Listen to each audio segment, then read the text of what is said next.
Malala Andrialavy-Drazan, bonsoir. Bonsoir. Merci d'être avec nous ce soir. Votre exposition Les Échos du Monde est actuellement à l'honneur à Paris, à la Fondation H. On peut y retrouver une sélection de vos œuvres, notamment les séries d'Outre-Monde, Insomnia, Écho ou encore Figures. Elles vont apparaître à l'écran. Vos œuvres disposent d'une force visuelle indéniable. À travers elles, qu'est-ce que vous racontez ? Merci déjà de m'accueillir et merci pour tous ces compliments. Il y a plusieurs séries en fait dans l'exposition. Il y a, en règle générale, ça parle de l'autre, de nous, enfin du monde, de la société actuelle en relation avec l'histoire passée. Alors on va dire que, enfin voilà, c'est toujours, je travaille un petit peu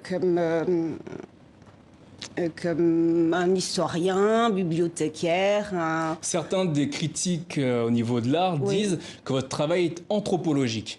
Oui, il y a des personnes qui le disent, mais en fait, je crois que ça dépend un peu des moments, ça dépend un peu des circonstances. Et enfin, je pense que je suis une artiste avant tout, donc je me défends toujours de dire que les anthropologues ont en tout cas une méthode de travail que moi, je n'ai pas. Enfin, je suis pas aussi rigoureuse. Je suis quand même assez libre dans mon mode d'expression. Donc, enfin, voilà, pour ce qui concerne les qualificatifs. Nous avons retenu une de vos œuvres. Il s'agit de Figures 1861, Natural History Making. Comment vous est venue l'idée de réaliser cette œuvre ? Alors, le titre, donc, c'est Natural History of Mankind. Donc, c'est... D'abord, enfin, dans les titres de la série Figures, il y a le mot générique qui est figure, qui veut dire ce que ça veut dire en français et en anglais. C'est à la fois des personnalités connues ou anonymes qui n'ont pas forcément eu beaucoup de reconnaissance dans l'histoire. Et puis, il y a une autre partie, les chiffres qui viennent par la suite. En fait, c'est l'année de publication de la carte qui se trouve au centre de l'œuvre, sachant que ces cartes, en règle générale, sont des cartes obsolètes qui datent entre la fin du 18e et début 20e. Sous-entendu dans le domaine public.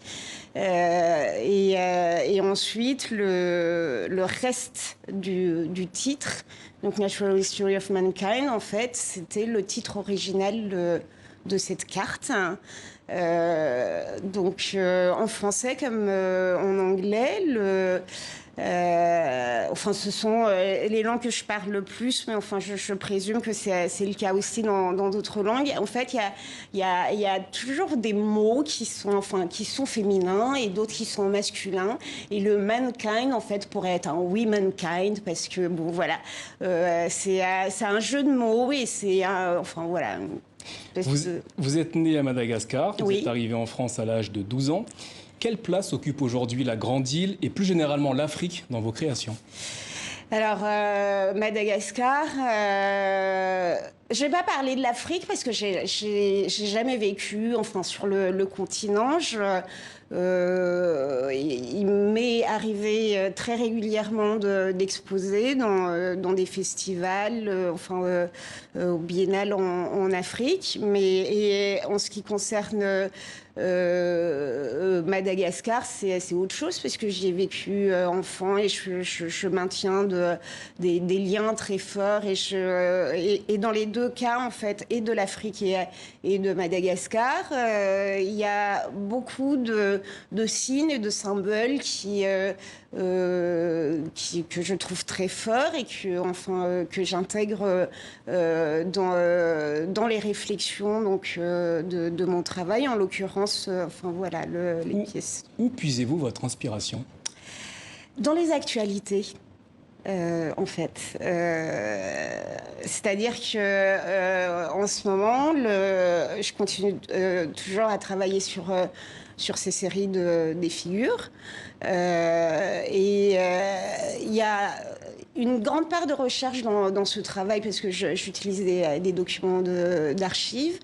Mais dans tous les cas, finalement, une composition, le déclic qui amène une composition, c'est souvent des événements qui sont en lien avec les actus.